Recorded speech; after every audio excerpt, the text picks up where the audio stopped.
ভার্সিটিতে ক্লাস শুরু হয়ে গেছে গত সপ্তাহ থেকে, কিন্তু অসুস্থ থাকায় ক্লাসে যেতে পারেনি তুবা। সেই হিসেবে আজকেই ভার্সিটিতে ওর প্রথম দিন। বেশ ব্রাইট মেকআপ করে আজ ভার্সিটিতে এসেছে তুবা। চেহারার অনুজ্জ্বলতা ঢাকতে বরাবরই খুব সতর্ক সে। ভার্সিটিতে এসেই তুবার চোখ লিজা আর মারিয়াকে খুঁজে ফিরছে। ওরা দুজনেই তুবার কলেজ ফ্রেন্ড। মারিয়াকে ফোন করল তুবা। হ্যাঁ রে, কই তুই? এই তো ভার্সিটির গেট দিয়ে ঢুকলাম কেবল। আমি ক্লাসে আছি, চলে আয়। আমাদের ক্লাস কোন বিল্ডিংয়ে? গেট থেকে সোজা এনে ডান দিকের বিল্ডিংয়ের দোতলায়। চলে আয় তাড়াতাড়ি। হ্যাঁ আসছি বলে ফোন কেটে ক্লাসের দিকে গেল তুবা। ক্লাসে গিয়ে মারিয়ার পাশের সিটে বসল। পুরো ভার্সিটিতে সব স্টুডেন্টসই তার অচেনা, শুধু মারিয়া আর লিজাই পরিচিত। মারিয়া আর তুবা একই ডিপার্টমেন্টে, কিন্তু লিজাটা অন্য ডিপার্টমেন্টে। বসে সামনে পেছনে দেখতে লাগলো তুবা। সবাই একে অপরের সাথে গল্পগুজবে ব্যস্ত। বেশ কোলাহলপূর্ণ রুমটা। মারিয়া জিজ্ঞেস করল, কি রে, কি দেখছিস? দেখছি আমাদের ক্লাসে অনেক সুন্দর সুন্দর মেয়েরা আছে, এতে আশ্চর্য হওয়ার কিছুই নেই। আমাদের ডিপার্টমেন্টে কোনো ছেলে নেই বুঝলি, সুতরাং মেয়েই থাকবে, এটাই স্বাভাবিক। আরে ওই ডান দিকের মেয়েটাকে দেখ, কি ফর্সা আর কি সুন্দর। ওর পিছনের মেয়েটাও অনেক ফর্সা, তোর মতো সুন্দর। তোর কি মাথায় সারাদিন খালি সৌন্দর্য তত্ত্বই ঘোরে? আমি নিজে কালো তো, তাই সৌন্দর্যের প্রতি আমার একটু বেশি দুর্বলতা। হেসে উত্তর দিল তুবা। দেখ তুবা, তুই কালো না, শ্যামলা, আর তোর ফেস কাটিং অনেক ফর্সা মেয়ের থেকেও সুন্দর। আর আজকে তুই কত সুন্দর করে সেজে এসেছিস, দারুণ লাগছে তোকে। হয়েছে, আর মিথ্যে বলতে হবে না। মিথ্যে কেন বলবো? তুই তো এমনিতেই সুন্দরী, শুধু গায়ের রংটা একটু চাপা। ওই হলো, তোর মতো ফর্সা তো আর নই, আর মেকআপ ছাড়া তো সবাই কালোই বলে। বলেই মুখটা বিষাদগ্রস্ত হয়ে গেল তুবার। মারিয়া কিছু একটা বলতে চাচ্ছিল, এরই মধ্যে একজন ম্যাম ঢুকলেন ক্লাসে। গল্পগুজব বন্ধ হয়ে সবার কনসার্ন সেদিকে গেল। ম্যামের দিকে তাকিয়ে তুবার চোখ তো ছানা ভরা। এত সুন্দর কি মানুষ হয়? নীল রঙের শাড়িতে ম্যামকে যেন আরও বেশি সুন্দর লাগছে। কি ফর্সা গায়ের রং, হাতগুলো দেখলে মনে হয় যেন মোমের তৈরি। একটু কালো বা শ্যামবর্ণের মেয়েগুলো বোধ হয় এমনই হয়। মুখে যত যাই বলুক না কেন, ভেতরে ভেতরে ঠিকই সুন্দরী বা ফর্সা কাউকে দেখলে মনের মধ্যে একটু আক্ষেপ জন্ম নেয়, নিজের প্রতি বিদ্বেষ বাসা বাঁধে। আমি কেন ওরকম নই? তুবাও তার ব্যতিক্রম নয়, বরং অন্যদের থেকে একটু বেশি আক্ষেপ তার মনে। এমনিতে সে শ্যামবর্ণা, তবে খুব স্মার্ট এবং মেধাবীও। কিন্তু আমাদের খুনে ধরা সমাজ অধিকাংশ ক্ষেত্রেই মেয়েদেরকে বিচার করে সৌন্দর্যের ভিত্তিতে। আবার সেই সৌন্দর্যের মাপকাঠি নির্ণীত হয় চামড়ার উজ্জ্বলতার ভিত্তিতে। সেই হিসেবে তোমার মনে নিজেকে নিয়ে আক্ষেপ জন্মানোটাই স্বাভাবিক। ম্যাম স্ট্রিক দিয়ে প্রজেক্টরে দেখাচ্ছেন আর লেকচার দিচ্ছেন। এক পর্যায়ে তিনি তুবাকে লক্ষ্য করে বললেন, ইউ গার্ল, স্ট্যান্ড আপ। তুবা দাঁড়িয়ে বলল, ইয়েস ম্যাম। তুমি কি আজ নতুন? জি ম্যাম। এই কয়দিন আসোনি কেন? আমি অসুস্থ ছিলাম ম্যাম। ও আচ্ছা, বসতে পারো বলে আবার বোর্ডের কাছে গেলেন ম্যাম। কি ভেবে আবার ঘুরে বললেন, শোনো। বসতে গিয়েও আবার উঠে দাঁড়িয়ে তুবা বলল, জি ম্যাম। তোমার আপাতমস্তক একবার ভালোভাবে দেখে নিয়ে ম্যাম বললেন, শোনো মেয়ে, এটা ক্লাসরুম, বিউটি কম্পিটিশন স্টেজ না। এত মেকআপ নিয়েছ কেন? ম্যামের কথায় বেশ থতমত খেয়ে যায় তুবা। কি বলবে বুঝে উঠতে পারছে না মেয়েটা।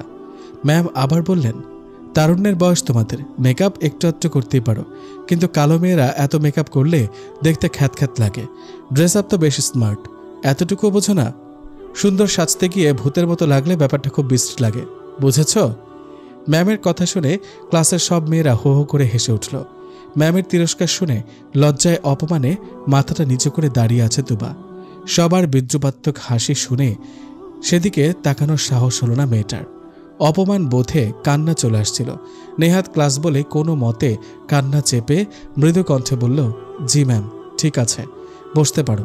চেহারায় কিছুটা বিরক্তিভাব প্রকাশ করে ম্যাম আবার পড়াশোনায় মনোনিবেশ করলেন।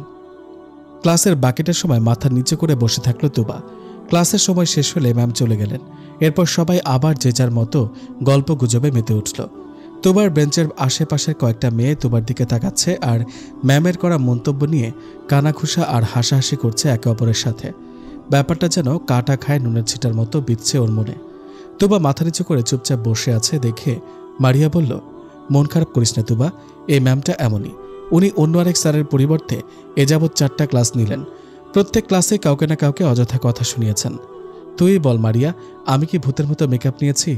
এতগুলো মেয়ের সামনে আমাকে কি সব যা তা বলে অপমান করলো? না, বাদ দে তো, মন খারাপ করিস না। আসলে সমস্যা আমার মেকআপে না, সমস্যা হচ্ছে আমার গায়ের রঙে। আমি কালো তো, কালো হয়ে জন্মানোটাই বোধহয় জগতের সবচেয়ে বড় পাপ। মারিয়া কি উত্তর দেবে ভেবে পাচ্ছে না। সত্যিই তো, শ্যামলা বা কালো মানুষগুলোর প্রতি ফর্সা মানুষগুলোর দৃষ্টিভঙ্গিটাই এমন বিদঘুটে যে তারা যেন মানুষই না। উজ্জ্বল গায়ের রঙে যেন সব শ্রেষ্ঠত্ব। আমার ভালো লাগছে না মারিয়া, আজ আর ক্লাস করব না, বাসায় চলে যাচ্ছি। চলে যাবি? আজ তো বেশি ক্লাস হবে না, আর তো একটা ক্লাস আছে, শেষ করে যা। না, ভালো লাগছে না বলে উঠে চলে গেল তুবা। ম্যামের কথায় অনেক কষ্ট পেয়েছে মেয়েটা।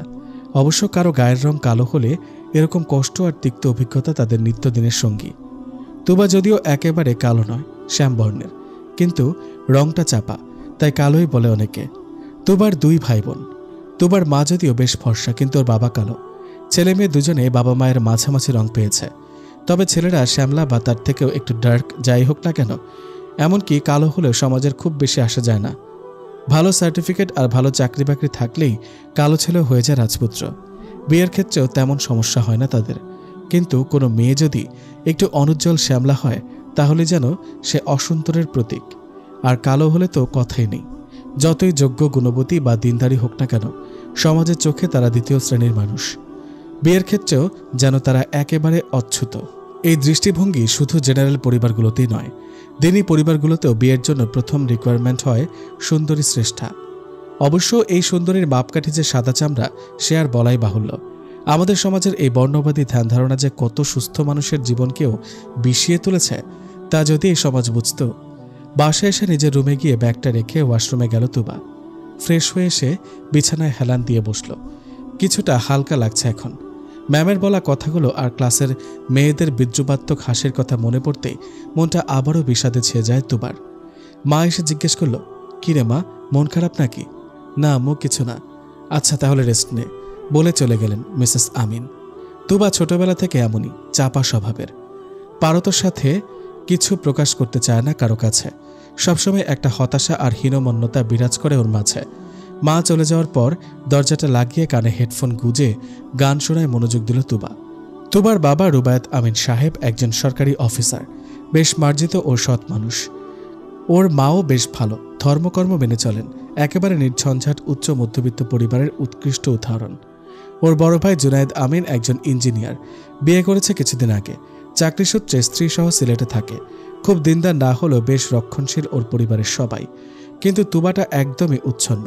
ধর্মকর্ম তো দূরের কথা, অনেকটা অ্যাগনোস্টিক টাইপের, কিন্তু কাউকে বুঝতে দেয় না।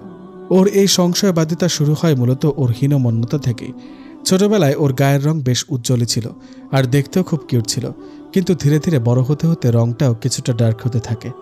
এক পর্যায়ে সবাই যখন সুন্দর বা ফর্সা কারো সাথে ওর তুলনা করে তখন শ্যামলা হওয়া সত্ত্বেও ওকে কালো বলে, আর সেখান থেকে নিজের প্রতি এক ধরনের হীনমন্যতা তৈরি হয় ওর। মনের মধ্যে রাগত চিত্তে প্রশ্ন জাগে, সত্যি কি আমাদের সৃষ্টিকর্তা আল্লাহ? তাহলে কেন আল্লাহ আমাকে কালো বানালেন? একটু ফর্সা বানালে কি এমন ক্ষতি হতো তার? ইসলাম সম্বন্ধে জানাশোনা না থাকায় এমন ঔদ্ধত্যপূর্ণ প্রশ্ন আর আল্লাহর ব্যাপারে সংশয় জাগে তার, কিন্তু কখনো এর উত্তর জানার চেষ্টা করেনি সে। তাই জীবনের ব্যাপারে হতাশাটা গাঢ় থেকে গাঢ়তর হয়েছে দিনকে দিন। প্রতিটা মেয়ের মনে ভবিষ্যৎ জীবন নিয়ে সুন্দর একটা কল্পনার ছক আঁকা থাকে। মনের মতো একজনকে জীবনসঙ্গী হিসেবে পাওয়াটা যেন সে ছকের মধ্যরেখা। তাকে নিয়ে সুন্দর একটা সংসার সাজানোর স্বপ্নটা যেন সেই কল্প ছকেরই সহজাত বৈশিষ্ট্য। তুবাও এর ব্যতিক্রম নয়, কিন্তু এমন কল্পনা তোমার কাছে অনেক মনে হয়। ভাবলেই বুকের মাঝে কেমন একটা চিনচিনে ব্যথা অনুভূত হয়। এক ধরনের হতাশা জেঁকে বসে চারদিক থেকে। কারণ আমাদের সমাজে কালো ছেলের সুন্দরী বউ পাওয়াটা অস্বাভাবিক না হলেও কালো মেয়ের সুন্দর বর পাওয়াটা বেশ অস্বাভাবিক। তুবা এখন ভার্সিটিতে পড়ে, টিনেজ শেষ হয়েছে এবছর। কলেজ লাইফে ওর বান্ধবী মারিয়া লিজাকে কত ছেলেই যে প্রপোজাল করেছে তুবা শুধু দেখে গেছে, আর নিজের প্রতি হীনমন্যতায় বৃদ্ধি পেয়েছে শুধু। ওকে কেউ কখনো প্রপোজ করেনি, করবে বা কেন?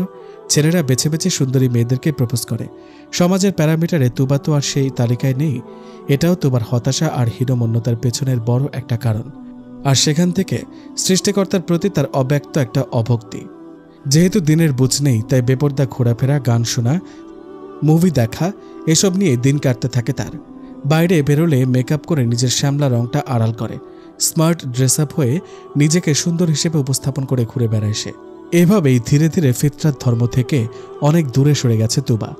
পরদিন সকালে ক্লাসে যাবার সময় রেডি হওয়ার জন্য ড্রেসিং টেবিলের সামনে বসল তুবা। গভীর মনোযোগে নিজেকে পর্যবেক্ষণ করতে থাকে সে। গতকালের ক্লাসের ঘটনাটা মনে পড়ে যায় আবারও। আনমনে ভাবতে থাকে সে, আমার গায়ের রংটা অন্যদের মতো ফর্সা না ঠিক, কিন্তু কুচকুচে কালো তো নই। তাহলে সবাই কেন কালো বলে? আর কালো হওয়াটা কি আমার অপরাধ? আল্লাহ যদি সবাইকে সৃষ্টি করে থাকেন তাহলে আমাকেও তো তিনিই সৃষ্টি করেছেন। আমার কি দোষ এখানে? আল্লাহ যদি সৃষ্টিকর্তাই হন তাহলে তিনি কেন এই বৈষম্য করলেন? আমার আম্মুর মতো আমাকে ফর্সা বানালে কি এমন ক্ষতি হতো আল্লাহর? হতাশ চিত্তে এমন নানান প্রশ্ন জাগে তুবার মনে। আচ্ছা, আমি যে আল্লাহ সৃষ্টিকর্তা হওয়া নিয়ে প্রশ্ন তুলছি, আমি কি নাস্তিক হয়ে যাচ্ছি? হঠাৎ প্রশ্নটা মাথায় আসে তুবার। চিন্তায় ছেদ পড়ে মায়ের ডাকে। তুবা!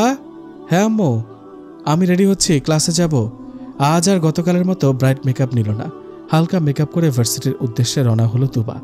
ক্লাসে এসে দেখল মারিয়া গতকাল যেখানে বসেছিল আজও সেখানেই বসেছে এবং ওর ডান পাশের সিটটা খালি আছে। তুবা গিয়ে সেখানে বসল। সেই কোলাহলপূর্ণ ক্লাসরুম, কিন্তু তুবা একদম চুপচাপ, আজ আর কারো দিকে তাকাচ্ছে না। মারিয়া বলল, কিরে তুবা, এখনো মন খারাপ? না রে, এমনি। মারিয়ার দিকে তাকাতে গিয়ে একেবারে বাঁ দিকের কর্নারে দুটো মেয়ের দিকে চোখ পড়ল তুবার। বেশ অবাক চোখে তাকালো সেদিকে। দুজনই আপাদমস্ত কালো বোরকা পরিহিতা। শুধু বোরকাই নয়, হাতেও কালো মোজা, পায়ে কালো কেটস। দেখে তো তুবার মুখ হা হয়ে গেল। আশ্চর্যান্বিত হয়ে মারিয়াকে জিজ্ঞেস করল, এরাও কি আমাদের ক্লাসের স্টুডেন্ট? হ্যাঁ। ওরা কি মানুষ না এলিয়েন? এই গরমের মধ্যেও কেমন প্যাকেট হয়ে আছে দেখ। ওরা প্রতিদিন এভাবেই ক্লাসে আসে। গতকাল তো দেখলাম না। গতকাল আসেনি ওরা কেউ। আর তুই তো গতকালই প্রথম এলি। জানিস, ওরা দুইজন যমজ বোন। ওরা অনেক মেধাবী, কিন্তু ওরা এমন প্যাকেট হয়ে ক্লাসে আসে কেন? ওরা অনেক ধার্মিক ফ্যামিলির মেয়ে, খুব ভালো দুজনই। ওদের সাথে আমার কথা হয়েছিল। মারিয়ার কথাটা শুনে বেশ অবাক হলো তুবা। তুবার অবাক হওয়ার ঘোর যেন কাটছেই না। ওর ধারণাই ছিল না ওদের বয়সী কোনো মেয়ে এই গরমের মধ্যেও এমন পোশাকে ক্লাসে আসতে পারে। আরও আশ্চর্যের বিষয় হলো, সেটা যে ধর্মীয় কারণে হতে পারে সেটা ওর ধারণার বাইরে। ওর মা যদিও মোটামুটি ধর্মকর্ম মেনে চলেন, তিনি তেমন একটা বাইরে যান না। গেলেও বড় ওড়না দিয়ে মাথা ঢেকে ঢুকে যান, ব্যাস এটুকুই। তবে ও ওর বড় খালা সহ রিলেটিভসদের মধ্যে বেশ কিছু বয়স্কা মহিলাদের দেখেছে বোরকা পরতে, তাও এমন লম্বা নিকাব আর হাত মোজা সহ না। আল্লাহর প্রতি একটা অব্যক্ত রাগ থাকায় ধর্ম সম্বন্ধে কখনো তেমন কিছু জানার চেষ্টা করেনি তুবা। তাই ওদের বয়সী তরুণ কোনো মেয়ে যে ধার্মিক হতে পারে বা ধর্মীয় কারণে এমন পোশাক পরতে পারে সেটাও ওর জ্ঞানের বাইরে। তাই ও মনে করেছে মেয়ে দুটো বোধহয় ওর থেকেও অসুন্দর এবং কালো। তাই নিজেদের অসুন্দর চেহারা ঢাকার জন্যই হয়তো এমন ড্রেস পরেছে। একটু পরেই ম্যাম আসলেন ক্লাস নিতে। গতকালের ঘটনায় ম্যামের প্রতি চাপা ক্ষোভ বিরাজ করছে তুবার মনে। কিন্তু লেকচার দেওয়ার মাঝে বেশ কয়েকবার ম্যাম তুবার দিকে এমন স্বাভাবিকভাবে তাকালেন যেন কিছুই হয়নি। তাই তুবাও ক্ষোভ ভুলে ম্যামের পড়া বোঝায় মন দিল। এক পর্যায়ে ম্যাম তুবাকে পড়া বিষয়ে একটা প্রশ্ন করল। তুবাও ঠিকঠাক উত্তর দিল। ম্যাম বললেন, গুড গার্ল, কারেক্ট অ্যান্সার। তারপর কোনো প্রসঙ্গ ছাড়াই আবার বললেন, এই তো আজকে যেমন হালকা মেকআপ নিয়েছ, এমনটা নিলে খ্যাত লাগে না। তবুও আমার মনে হয় যারা কালো তাদের এত ফর্সা সাজার চেষ্টাটা অবান্তর। শেষের কথাটা শুনে তুবার খুব রাগ হলো। কিছু একটা বলতে যাচ্ছিল, কিন্তু ম্যাম বললেন, সিট ডাউন।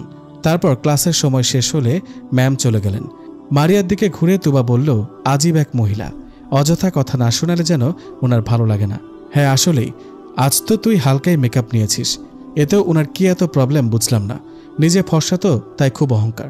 ঠিক বলেছিস বলে মারিয়া উঠে পেছনের দিকের কয়েকটা মেয়ের সাথে কথা বলতে চলে গেল। তুবা সপ্তাহখানেক পর থেকে ক্লাসে জয়েন করায় মারিয়া ছাড়া কাউকে এসে চেনে না। কিন্তু মারিয়া প্রথম দিন থেকে ক্লাস করছে বিধায় বেশ কয়েকজনের সাথে তার বন্ধুত্ব হয়ে গেছে। তুবা ছোটবেলা থেকেই খুব কম মানুষের সাথে মিশে, তাই যেচে কারোর সাথে বন্ধুত্ব করা হয়ে ওঠে না। তবে মারিয়ার সাথে থাকতে থাকতে কিছুদিনের মধ্যে বেশ কয়েকটা মেয়ের সাথে পরিচয় হয়ে যায় তুবার। কয়েকজনের সাথে ভালো বন্ধুত্ব হয়ে যায়। লিহা, নামিরা, তামান্না এদের মধ্যে উল্লেখযোগ্য। তবে কথাবার্তায় যাদেরকে অহংকারী এবং সৌন্দর্যের দম্ভ আছে বলে মনে হয়েছে তাদেরকে তুবা এড়িয়ে চলে সবসময়। মারিয়ার সাথে সেই যমজ দুই বোনেও ভালো কথা হয়। সেই সূত্রে তুবাও কথা বলছে দু একবার। একজনের নাম সাবিহা, আরেকজনের নাম রাইসা। ওদের কথায় যদিও অহংকারপূর্ণ কিছু ছিল না, থাকবে বা কেন, ওরাও তো বোধ হয় তুবার মতোই অসুন্দর। কিন্তু ওদের ওই কভার্ড পোশাক তুবার ভালো লাগেনি। এজন্যই হাই হ্যালোর বাইরে তেমন কোনো আলাপ হয়নি ওদের সাথে। ক্লাস গ্যাপের সময়গুলোতে মারিয়া, তামান্না, নামিরা, লিহা এদের সাথে গল্পগুজবে সময় কেটে যায় তুবার। মাঝে মধ্যে ক্লাসের বাইরে ক্যাম্পাস বা ক্যান্টিনে গেলে লিজার সাথে দেখা সাক্ষাৎ হয়, সবাই একসাথে আড্ডা দেয়। তবে তুবার যে 4-5টা বান্ধবী আছে তাদের প্রায় সবারই বয়ফ্রেন্ড আছে বিধায় সবার একসাথে রোজ আড্ডা দেওয়া হয়ে ওঠে না। তবে গ্রুপ স্টাডির সময় সব কজনই একসাথে গোল হয়ে বসে পড়ে, আবার পড়ার ফাঁকে ফাঁকে আড্ডাও চলে।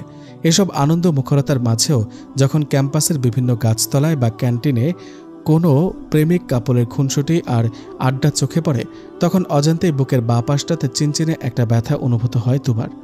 মনের কোণে এক চিলতে আফসোস উঁকি দেয়, আমি যদি সুন্দরী হতাম আমারও হয়তো একটা সুন্দর বয়ফ্রেন্ড থাকতো। এই যে মেয়েরা প্রেম করছে, এরা যদি এদের বয়ফ্রেন্ডকে জীবনসঙ্গী হিসেবে নাও পায়, তবুও মনের মতো কাউকে স্বামী হিসেবেও হয়তো অবশ্যই পাবে। কিন্তু আমার মতো কালো মেয়ের জীবনে না আছে বয়ফ্রেন্ড, আর না হবে সুন্দর সুদর্শন কোনো স্বামী। এভাবেই ভার্সিটি লাইফের প্রথম 2 মাস কেটে যায় তুবার। প্রথম দিনে তুবাকে ইনসাল্ট করা সেই ম্যাম যে স্যারের পরিবর্তে ক্লাস নিতেন, ওই স্যার ক্লাস নিতে এসেছেন আজ। বরাবরের মতে মারিয়া আর তুবা পাশাপাশি বসেছে। স্যারকে দেখে বেশ ভালোই মনে হলো তুবার কাছে। মধ্যবয়সী ভদ্রলোক, স্মার্ট বিহেভিয়ার, দেখতেও বেশ সুন্দর, ফর্সা মুখে খোঁচা খোঁচা চাপদাড়ি, অনেক সুন্দর করে পড়া বোঝাতে পারেন উনি। প্রথম দিন ক্লাসে এসেছেন উনি আজ, তাই প্রথমে নিজের পরিচয় দিলেন, আমি ডক্টর জাভেদ কায়সার। তারপর ভার্সিটিতে নিজের পেশাগত অবস্থান ও পদ বললেন। এরপর স্টুডেন্টদের সবার পরিচয় জেনে নিলেন একে একে। এরপর অল্প কিছুক্ষণ পড়িয়ে ওই দিনের মতো চলে গেলেন স্যার। এই স্যারের ক্লাস বেশ ভালোই লাগছে তুবার কাছে। পড়ানোর মাঝে মাঝে প্রায় স্টুডেন্টদের কাছে পড়া বিষয়ক প্রশ্ন করেন, কিন্তু না পারলেও অপ্রাসঙ্গিক কোনো মন্তব্য করেন না। সে ম্যামের মতো তো নয়ই। সপ্তাহখানেক ক্লাস নেওয়ার মাঝে স্টুডেন্টদের সাথে জাভেদ স্যারের বেশ ভালো আন্ডারস্ট্যান্ডিং হয়ে গেছে। একদিন স্যার পড়াচ্ছিলেন, এক পর্যায়ে সে যমজ 2 বোনের মধ্যে থেকে সাবিহাকে পাঠ্য অধ্যায় থেকে একটা প্রশ্ন করলেন, এই যে তুমি দাঁড়াও, কি যেন নাম? জি স্যার, সাবিহা। Nice name. হ্যাঁ সাবিহা, তুমি কি বলতে পারবে থার্মোস্ফিয়ারের অবস্থান কোথায় এবং সেখানকার তাপমাত্রা কেমন হয়? সাবিহা আস্তে করে উত্তর দিল, জি স্যার। বলো তাহলে। থার্মোস্ফিয়ারের অবস্থান হচ্ছে মেসোস্ফিয়ারের ঠিক উপরের অঞ্চলে। স্যার বললেন, আরেকটু জোরে বলো, শুনতে পাচ্ছি না। সাবিহা তার উত্তরটা আবার রিপিট করল এবং বলল, এই অঞ্চলের সর্বোচ্চ 1200 ডিগ্রি সেলসিয়াস পর্যন্ত তাপমাত্রা হয়। স্যার বললেন, সঠিক উত্তর। প্রথমবার খুব আস্তে বলেছ তো, তাই ক্লিয়ার শুনতে পাইনি। এরপর স্যার সাবিহাকে আরও কয়েকটা প্রশ্ন করলেন, ও সবগুলো ঠিকঠাক উত্তর দিল। তারপর রাইসাকেও প্রশ্ন করলেন কয়েকটা, সেও ঠিকঠাকভাবে উত্তর দিল। স্যার বললেন, আচ্ছা বসো। গত ক্লাসগুলোতে স্যার অনেক ছাত্রীকে বিভিন্ন প্রশ্ন ধরেছেন, কিন্তু সাবিহা রাইসার মধ্য থেকে এই প্রথম কাউকে দাঁড় করানোয় সবাই বেশ আগ্রহের সাথে ওদের দিকে তাকিয়েছে, কারণ এমনিতে ওরা দুজন ক্লাসের অন্যদের সাথে খুব বেশি মিশে না। তারপরও গ্রুপ স্টাডি বা আড্ডায় ওদের পাওয়া যায় না, তাই সবাই মনে ধরেই নিয়েছে ওরা বোধহয় স্টুডেন্ট হিসেবে অতটা ভালো না।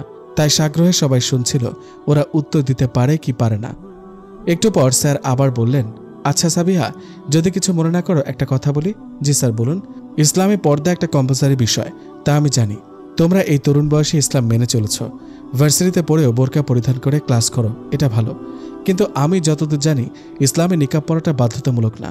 ইসলামে এত কঠোরতা নেই, এটা ঐচ্ছিক বিষয়। সুতরাং তোমরা বোরকা পরে মুখ খোলা রাখতে পারো, এতে করে গরমে কিছুটা কম কষ্ট হবে। স্যারের কথা শুনে ক্লাসের সবাই ওদের দিকে নতুন দৃষ্টিতে তাকালো। কিছুটা অপ্রস্তুত হয়ে যায় সাবিহা, প্রতি উত্তরে কি বলবে বুঝে উঠতে পারছে না। অনুপল বিলম্বে ছোট আওয়াজে উত্তর দিল, স্যার আমাদের এতে কোনো অসুবিধা হয় না, আমরা এভাবেই অভ্যস্ত। হ্যাঁ, অভ্যস্ত হয়ে গেলে তেমন একটা সমস্যা হওয়ার কথা না, তবে মুখমণ্ডল এবং হাতের কবজিগুলো খোলা রাখা ইসলামে জায়েজ আছে, তাই আমি তোমাদেরকে সহজ অপশনটা বললাম, এই আর কি। পাশ থেকে রাইসা বলল, স্যার যদি অনুমতি দেন বিষয়টা একটু ক্লিয়ার করে বলি। হ্যাঁ অবশ্যই স্যার, অধিকাংশ স্কলারদের মতে মুখ ঢেকে রাখা ফরজের অংশ। খোলা রাখার যে অনুমতি আছে এটা একান্ত প্রয়োজন হলে, যেমন ধরুন পাসপোর্ট বা রেজিস্ট্রেশন ইত্যাদি কাজের ছবি তুলতে হচ্ছে, তখন মুখ না খুলে তো ছবি তোলা যাবে না, এরকম ক্ষেত্রে বৈধ, সর্বাবস্থায় নয়। যদিও কিছু কিছু স্কলার বলেন সর্বাবস্থায় বৈধ। এক্ষেত্রে তারা পবিত্র কুরআনের সূরা নূরের 31 নম্বর আয়াতের একটা অংশ, অর্থাৎ যতটুকু প্রকাশমান তা ব্যতীত মুমিন নারীরা যেন তাদের সৌন্দর্য প্রকাশ না করে, এটাকে রেফারেন্স হিসেবে ব্যবহার করেন। তাদের মতে এখানে যতটুকু প্রকাশমান বলতে মুখ এবং হাতের কবজি খোলা রাখাকে বোঝানো হয়েছে। কিন্তু স্যার আমাদেরকে এর সঠিক ব্যাখ্যা বুঝতে হলে দেখতে হবে এই কোরআন যে মহামানবের ওপর নাজিল হয়েছিল তিনি এর ব্যাখ্যাটা কীরকম বুঝেছেন এবং তার পরিবারের নারীদেরকে তিনি কীরকম পর্দা করতে বলেছেন। আর সেটা দেখলে আমরা দেখতে পাব তারা আমাদের থেকেও অনেক বেশি কাভার আপলি বোরকা, নিকাব, বড় ওড়না এবং মোজা সহই পর্দা করতেন। মুসলিম নারী হিসেবে তারাই আমাদের আদর্শ বলে একটু থামল রাইসা। স্যার বললেন, বিষয়টা এরকম? জানতাম না তো।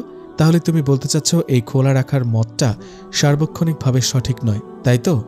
স্যার, আমি তো স্কলার নই, তবে আমার দুটো মত সম্পর্কে অল্প বিস্তর পড়াশোনা আছে। আমরা যদি সে সকল স্কলারের কথাও ধরি যারা মুখ এবং হাতের কবজি খোলা রাখাকে জায়েজ বলেছেন, তারাও কিন্তু কেউ বলেননি যে এটা করা উত্তম। তারাও ঢেকে রাখাকে উত্তম বলেছেন। ব্যাপারটা অনেকটা ফার্স্ট ক্লাস মার্ক আর টেনে টুনে পাস মার্কের মতো। আমার যদি একটু কষ্ট করে হলেও ফার্স্ট ক্লাস মার্ক পাওয়ার সুযোগ থাকে, তাহলে কেন আমি সেটা করব না স্যার? Good point. আসলে তুমি ঠিকই বলেছ। বিষয়টা আসলে আমার এভাবে বিস্তারিত জানা ছিল না। ধন্যবাদ তোমাকে। একটু পরে ক্লাসের টাইম শেষ হয়ে যাওয়ায় স্যার চলে গেলেন। স্যারের মতো অন্য স্টুডেন্টরাও রাইসার কথাগুলো শুনছিল, কিন্তু অন্যরা তেমন একটা গুরুত্ব দিল কিনা ঠিক বোঝা গেল না। স্যার চলে যাবার পর সবাই অভ্যাস মতো গল্প গুজবে ব্যস্ত হয়ে পড়ল, কিন্তু তুবা যেন আনমনে কিছু একটা ভাবছে। মারিয়া, লিহা ও তামান্নার সাথে গল্প করছিল। তুবাকে চিন্তিত দেখে মারিয়া জিজ্ঞেস করল, কিরে তুবা, কি ভাবছিস এত? আচ্ছা, ওই মেয়ে দুটোর ফেস দেখেছিস কখনো? দেখতে কেমন? ওরা তো নিকাব খোলে না কখনো, কিভাবে দেখব? কেন বলতো? আমি তো এতদিন মনে করতাম ওরা বোধহয় কালো, তাই নিজেদের অসুন্দর মুখ আড়াল করার জন্যই এই বোরকা নিকাব পরে। কিন্তু আজ স্যারকে রাইসা মেয়েটা যেই ব্যাখ্যা শোনালো, তাতে তো মনে হয় ওরা আসলেই ধর্ম মানার জন্যই এরকম পোশাক পরে। কালো না ফর্সা তা জানি না, কিন্তু ওদের সাথে আমার কথা হতো প্রায়ই। ওরা আসলেই অনেক ধার্মিক। ও আচ্ছা, ব্যাপারটা নিয়ে তোমার মনে সাময়িক ভাবনার উন্মেষ হলেও তেমন একটা স্থায়ী হলো না। স্বাভাবিক গতিতেই দিন গত হতে লাগলো তুবার। তবে অসচেতন মনেই দিনকে দিন হতাশা আর উদাসীনতার এক অজানা গহ্বরে হারিয়ে যেতে থাকে সে। পড়ালেখাও মন নেই আগের মতো। দেখতে দেখতে ফার্স্ট সেমিস্টার পরীক্ষা চলে এলো। সবাই পড়াশোনা নিয়ে ব্যস্ত হয়ে পড়ল। তুবা পড়াশোনায় বেশ পিছিয়ে আছে দেখে মারিয়া ও তামান্না ওকে কিছু সাজেশন নোট দিল। সেগুলো নিয়েই পরীক্ষার আগের কদিন পরে মোটামুটি রকমের প্রস্তুতি নিয়ে পরীক্ষা দিল। পরীক্ষা শেষ হওয়ার কয়েকদিন পরেই রেজাল্ট আসলো। রেজাল্ট নিয়ে বেশ চিন্তিত ছিল তুবা। স্টুডেন্ট হিসেবে বরাবরই সে কখনোই খারাপ ছিল না। এসএসসিতে জিপিএ 5 ছিল, কিন্তু তারপর কলেজে ওঠার পর থেকে ধীরে ধীরে হতাশ আর হীনমন্যতা বাড়তে থাকে। সেই সাথে সমানুপাতিক হারে কমতে থাকে পড়াশোনার গতি। শেষতক এইচএসসি পরীক্ষার টেস্ট পরীক্ষার পরে খুব করে পড়েও জিপিএ 5 আর ধরে রাখতে পারল না। রেজাল্ট আসলো 4.75। ভার্সিটিতে ওঠার পর এটাই প্রথম সেমিস্টার ফাইনাল, কিন্তু সেভাবে ভালো প্রস্তুতি ছিল না ওর। রেজাল্ট আসলো খুবই খারাপ। তুবা ধারণা করেছিল ওর রেজাল্ট খুব একটা ভালো হবে না, কিন্তু সিজিপিএ যে 3 পয়েন্টের নিচে হবে তা বুঝতে পারেনি। মারিয়া, তামান্না, নামিরা, লিহা ওদের সবারই রেজাল্ট মোটামুটি ভালোই হয়েছে। ভালো হবারই কথা, কেননা ওরা পড়াশোনা করেছে নিয়মিত। কিন্তু সাবিহা আর রাইসার রেজাল্ট দেখে বেশ অবাক হলো তুবা। ক্লাসের মধ্যে সর্বোচ্চ সিজিপিএ 3.82 পেয়েছে দুজন। তাদের একজন হলো সাবিরা, আর রাইসাও খুব বেশি পিছিয়ে নেই, 3.78। পরদিন ক্লাসে এসে তুবা দেখল ক্লাসের অনেকের মুখেই ওর মতো আশ্চর্যের ছাপ। ওরা দুই বোন তো ক্লাসে তেমন সারা শব্দও করতো না, আর গ্রুপ স্টাডিতে তো কখনোই দেখা যায়নি ওদের। বাসায় বসে পড়ে পড়ে এত ভালো রেজাল্ট, ওরা আসলেই অনেক মেধাবী হয়তো। তুবার মনটা কি ভেবেই যেন আরও বেশি খারাপ হয়ে গেল। কয়েকদিন পরের কথা, তুবা ক্লাসে এসে দেখল মারিয়া ক্লাসে আসেনি আজ। বাসায় গিয়ে মুঠোফোনে খোঁজ নিয়ে জানতে পারে ওর মা খুব অসুস্থ, তাকে হাসপাতালে ভর্তি করা হয়েছে। তাই আজ ক্লাসে আসেনি মারিয়া, আগামী কয়েকদিনও আসবে না। পরদিন তুবা ক্লাসে দেরি করে যাওয়ায় সামনের দিকে সিট পেল না। বাঁ দিকে গিয়ে রাইসার পাশে সিটে বসল। ক্লাসের ফাঁকে টুকটাক কিছু কথাও হলো রাইসার সাথে। এত ভালো রেজাল্ট করা সত্ত্বেও রাইসার আচরণে কোনো দাম্ভিকতা না দেখে কিছুটা অবাক হলো তুবা। বেশ ভালোই মনে হলো রাইসাকে।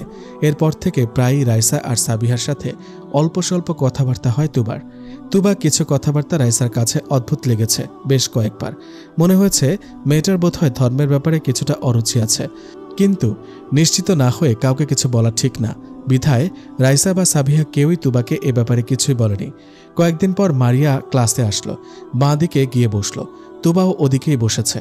পরপর কয়েকটা ক্লাস হওয়ায় আজ তেমন একটা গল্প জমে উঠল না। 3টা ক্লাস হওয়ার পর একটা ক্লাস গ্যাপ পাওয়ায় ক্লাস বেশ কোলাহলপূর্ণ হয়ে উঠল পুরো ক্লাসরুম। একটু পরেই জোহরের আজান শোনা গেল। আজকে দুপুর পর্যন্ত ক্লাস হবে। লাস্ট ক্লাসটা 1:45 মিনিটে। যেদিন যেদিন এরকম দুপুর পর্যন্ত ক্লাস হয়, রাইসা ও সাবিহা সেদিন ভার্সিটিতে মেয়েদের জন্য নির্ধারিত কমন রুমে গিয়ে নামাজ আদায় করে। দুপুরবেলা কমন রুম প্রায় খালিই থাকে। নিরিবিলি পরিবেশে সাইড ব্যাগে করে আনা যায় নামাজ বিছিয়ে নামাজ আদায় করে দুই বোনে। সাবিহা রাইসাকে বলল, রাইসা, ক্লাস শুরু হতে এখনও প্রায় 40 মিনিট বাকি, চল নামাজটা পড়ে নিই। হ্যাঁ চল বলে উঠে দাঁড়ালো রাইসা। মারিয়া বলল, তোমরা কোথায় নামাজ পড়বে? কমন রুমে। ওখানে আরও কয়েকজন আপুও নামাজ পড়তে আসেন, আমিও যাব তোমাদের সাথে। হ্যাঁ এসো তাহলে, আমাদের জায়নামাজ বেশ বড় আছে, তোমারও জায়গা হয়ে যাবে। এরপর তিনজনে মিলে কমন রুমের দিকে গেল। তুবা তখন পেছনের দিকে গিয়ে লিহা ও তামান্নার সাথে গল্প করছিল বলে খেয়াল করেনি যে মারিয়া ক্লাসের বাইরে গেছে। কিছুক্ষণ পর নিজের সিটে এসে দেখল মারিয়া ক্লাসে নেই। নামিরাকে জিজ্ঞেস করল, মারিয়া কই রে? ও তো বোধ হয় সাবিহাদের সাথে কমন রুমে গেল। এই সময় কমন রুমে নামাজে যাচ্ছে বলল। হো আচ্ছা। তোবার মনে পড়ল এর আগেও যেদিন যেদিন দুপুর পর্যন্ত ক্লাস হয় সেদিন ওরা দুই বোন কমন রুমে গিয়ে নামাজ পড়ে, কিন্তু মারিয়াকে তো কখনো নামাজে যেতে দেখেনি। প্রশ্ন জাগে তুবার মনে। খানিকক্ষণ অপেক্ষা করে কমন রুমের দিকে যায় তুবা। গিয়ে দেখল মারিয়ার নামাজ পড়া শেষ। কিছুটা তাচ্ছিল স্বরে মারিয়াকে বলল, কিরে মারিয়া, আজ হঠাৎ নামাজ পড়তে এলি? আম্মু অসুস্থ হওয়ার পর থেকে নিয়মিত নামাজ পড়ার চেষ্টা করছি রে, আম্মুর জন্য দোয়া করছি। ক্লাস শুরু হয়ে গেছে নাকি? না, এখনো শুরু হয়নি, ট্রিটমেন্ট তো চলছে, চিন্তা করিস না, আন্টি সুস্থ হয়ে যাবেন। সাবিহা আর রাইসাও নামাজ শেষ। তুবার কথা শুনে বলল, তুমিও নামাজ পড়বে তুবা? কিছুটা অপ্রস্তুত হয়ে যায় তুবা। মুখে কৃত্রিম হাসি রেখে টেনে বলে, না আসলে তোমরা আসছিলে না তো, তাই খুঁজতে চলে এলাম। কি ভেবে যেন তুবা একটু থেমে রাইসাকে প্রশ্ন করল, আচ্ছা আল্লাহ কি যে কারো দোয়া কবুল করেন? হ্যাঁ, দোয়া কবুল হওয়ার কিছু নিয়ম কারণ আছে, সেগুলো মেনে দোয়া করলে দোয়া কবুল হবে। কথাটা বলে ঠিক করে বাঁধার জন্য মুখের নিকাবটা খুলল রাইসা। রাইসার মুখের দিকে তাকিয়ে তুবা যেন আকাশ থেকে পড়ল। এত সুন্দর কি মানুষ হয়? গল্প উপন্যাসের ডানাকাটা পরীর রূপের বর্ণনা তুবা অনেক পড়েছে। গ্ল্যামার জগতের সুন্দরী মডেল অভিনেত্রীদের কৃত্রিম নিখুঁত সৌন্দর্য অনেক দেখেছে, কিন্তু রাইসা যেন গল্প উপন্যাসের পরীর রূপের থেকে বর্ণনাতীত রূপসী। মডেল অভিনেত্রীদের কৃত্রিম সৌন্দর্য যেন রাইসার অকৃত্রিম সৌন্দর্যের কাছে মিসকিন বনে যাবে। ওর চেহারার লাবণ্যময়তা যেন যে কারো দৃষ্টিকে থমকে দিতে যথেষ্ট। কি অপরূপ মুখাবয়ব, সমুদ্রের মতো সুগভীর দৃষ্টি, শরতের মেঘমুক্ত শুভ্র আকাশের মতো উজ্জ্বল মুখশ্রী। কি এক অদ্ভুত মাদকতা বিরাজমান ওই মুখে। কিছুক্ষণের জন্য একটা ঘোরের মধ্যে পড়ে যায় তুবা। রাইসার কথায় সম্বিত ফিরে পায়। কি হলো তুবা? হ্যাঁ, নিজেকে সামনে নিয়ে তুবা বলল, তুমি এত সুন্দরী আমি ভাবতেও পারিনি। আমার জীবনে দেখা শ্রেষ্ঠ সুন্দরী তুমি রাইসা। সাবিহাও কি তোমার মতোই সুন্দরী? আমরা তো জমজ, দেখতে প্রায় একই রকম। আলহামদুলিল্লাহ, তবে তুমি একটু বেশি প্রশংসা করছো। বেশি আর কি করলাম, তোমার সৌন্দর্যের তুলনায় নেহাত অল্পই বললাম। মারিয়া বলল, তুবা তুই আবার সৌন্দর্য নিয়ে পড়লি? তুইও তো যথেষ্ট সুন্দরী মারিয়া। আমার মতো কালো হলে বুঝতি, কালো মেয়েদের কাছে এটা কত কাঙ্ক্ষিত বস্তু। আমাদের কষ্টটা তোরা কখনোই বুঝবি না। কথাটা বলে মৃদু কৃত্রিম হাসি দিয়ে মুখের মলিনতা আর মনের হতাশার মেঘটা আড়াল করার বৃথা চেষ্টা করল তুবা। রাইসা ব্যাপারটা বুঝতে পেরে বলল, যেরকমভাবে বলছো তুমি কিন্তু সেরকম কালো নও। আর কালো বা ফর্সায় কি আসা যায় তুবা? গায়ের রং বা সৌন্দর্য দিয়ে মানুষের বিচার করাটাই বা কতটা যুক্তিসঙ্গত? যুক্তিসঙ্গত নয়, কিন্তু আমাদের সমাজের মানুষেরা তো সেটাই করে। সমাজের মানুষেরা কি দিয়ে বিচার করে সেটা কোনো বিষয় নয়। আমরা দেখতে হবে আমাদের সৃষ্টিকর্তা মহান আল্লাহ সুবহানাহু ওয়া তাআলা কি দিয়ে মানুষকে বিচার করেন। কি দিয়ে মানুষকে বিচার করেন তিনি? বেশ কৌতূহল নিয়ে জিজ্ঞেস করল তুবা। শোনো, পবিত্র কোরআনে আল্লাহ তাআলা বলেছেন, অর্থাৎ তোমাদের মধ্য থেকে আল্লাহর নিকট তারাই সব থেকে শ্রেষ্ঠ, যারা আল্লাহকে অধিক ভয় করে। সূরা হুজরাত আয়াত 13।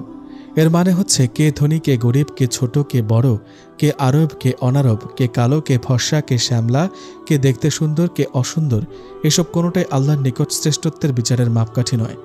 আল্লাহর কাছে শ্রেষ্ঠত্বের বিচারের মাপকাঠি হচ্ছে কে তাকে বেশি ভয় করে, কে তার বিধিনিষেধগুলো কতটা ভালোভাবে পালন করে সেটা।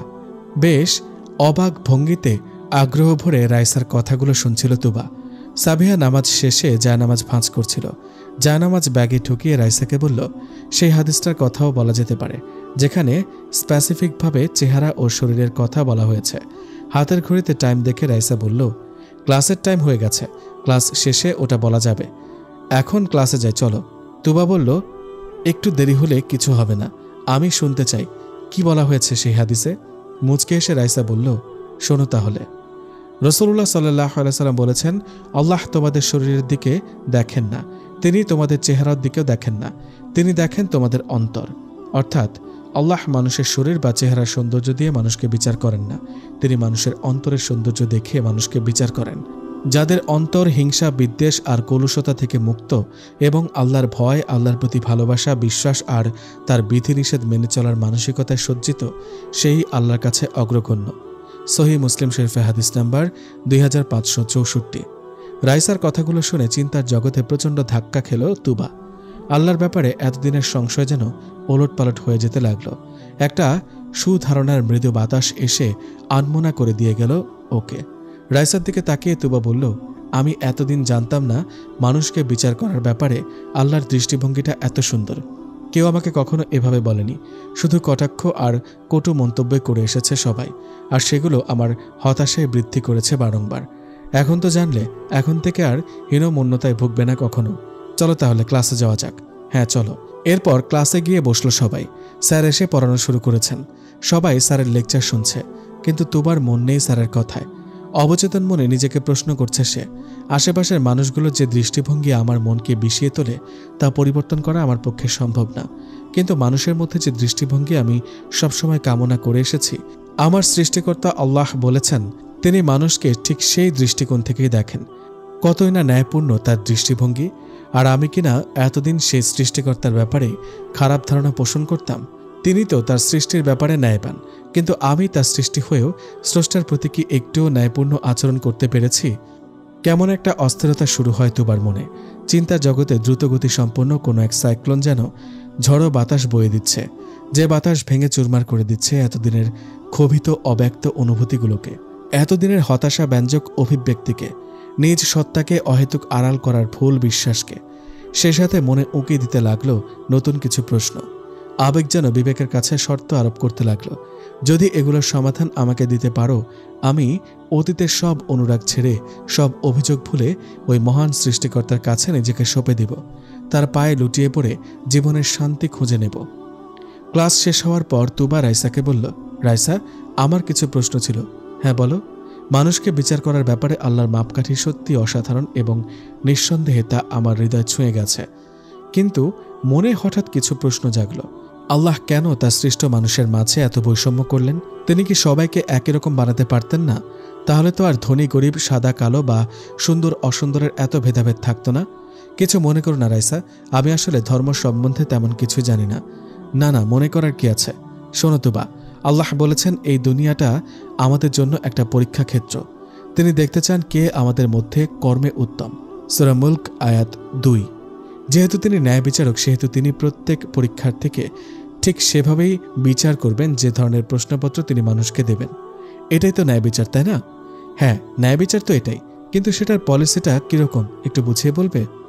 ধরো কেউ একজন অনেক ধনী, এই ধন দৌলতি হচ্ছে তার জন্য পরীক্ষা, যে সেই ব্যক্তি এত প্রাচুর্য পেয়েও আল্লাহকে ভুলে না গিয়ে তার দাসত্ব মেনে নিল কিনা, পৃথিবীতে আল্লাহর বিধিনিষেধ মেনে চলল কিনা, সেই ধন দৌলত দিয়ে গরিব ও দুস্থদের সাহায্য করল কিনা।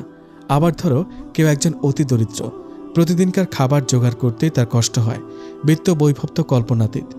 এই দারিদ্রতাই তার জন্য আল্লাহর পরীক্ষা, যে সেই ব্যক্তি এত দরিদ্র হওয়া সত্ত্বেও আল্লাহর উপর ভরসা করে, নিজের দারিদ্রতার ব্যাপারে ধৈর্য ধারণ করে, আল্লাহর দাসত্ব মেনে নিতে পারল কিনা, জীবনে আল্লাহর অবাধ্য না হয়ে দারিদ্রতা দূর করতে অসৎ পথে না গিয়ে সৎ পথে জীবিকা নির্বাহের চেষ্টা করল কিনা।